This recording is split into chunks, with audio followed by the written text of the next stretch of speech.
करीब 1 लाख वर्षों से मानव विकास एक प्रक्रिया ने हमारे पूर्वजों को आकार दिया।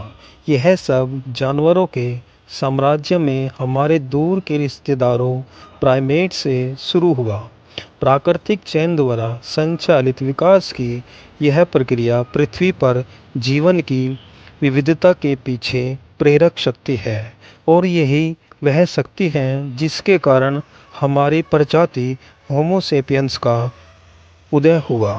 हमारे पूर्वज प्राइमेट से लेकर आज तक हम समाजों में रहते हैं और उन तक लाखों वर्षों से पहले एक मिसाल वंशावली वृक्ष में इस तरह पर महत्वपूर्ण भूमिका निभाई।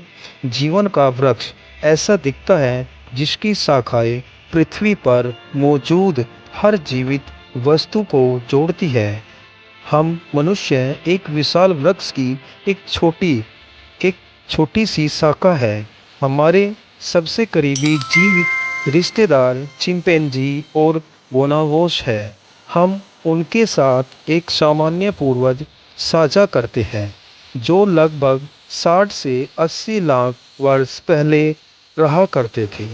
इस पूर्वज से हमारे वंश का विभाजन हुआ जिससे एक तरफ मनुष्यों का और दूसरी तरफ चिंपैंजी और बोनाबोस का विकास हुआ।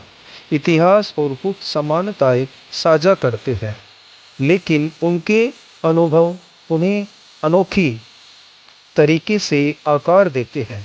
इसी तरह इंसान और चिंपैंजी एक समान पूर्वज साझा करते हैं लेकिन हमारी विकासवादी यात्राओं ने अलग अलग शारीरिक और व्यवहारिक लक्षणों को जन्म दिया है। जैसे जैसे पृथ्वी की जलवायु बदली वैसे वैसे हमारे पूर्वजों द्वारा बताए गए वातावरण भी बदलते चले गए। अफ्रीका में घने जंगलों ने अधिक खुले घास के मैदान को रास्ता दिया, नई चुनौतियों और अवसर प्रस्तुत किए। समय के साथ साथ हमारे पूर्वजों में महत्वपूर्ण परिवर्तन हुए जैसे कि 2 पैरों पर सीधे चलने की अक्षमता।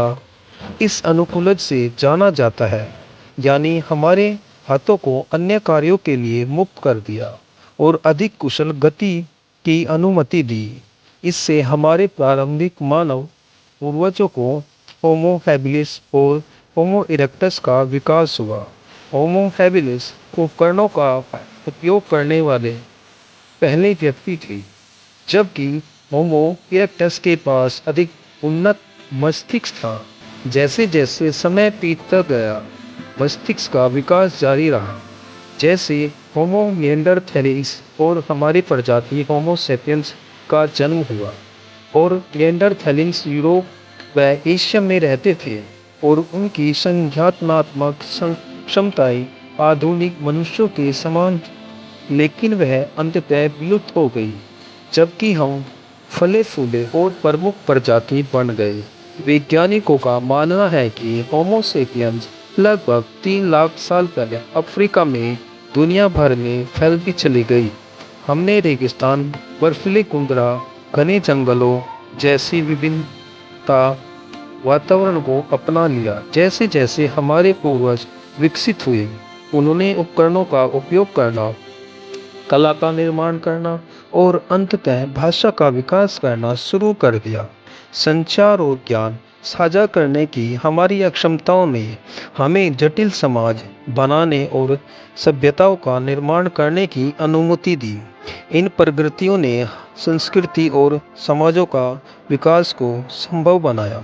जैसे जैसे हम विकसित हो रहे हैं हमें अपनी बदलती परिवेश के कारण आने वाली नई चुनौतियों का सामना करना पड़ रहा है। अमूर्त रूप से सोचने और प्रभावी ढंग से संवाद करने की अक्षमता हमें अन्य प्रजातियों से अलग करती है। एक अन्य महत्वपूर्ण विकास कृषि की खोज की जिसने हमारे जीवन के तरीके में क्रांति ला दी। शिकारी समय करता है से हम किसान बन गए। फसलें उगने लगी और एक ही स्थान पर बसने लगी। इससे शहरों का उदय हुआ और अंततः राष्ट्र राज्यों का निर्माण हुआ। जैसे जैसे समय बीत रहा है, मानव विकास जारी है। Thank you. दोस्तों, अगर हमारी वीडियो आपको पसंद आई हो तो चैनल को लाइक और सब्सक्राइब करना ना भूलें।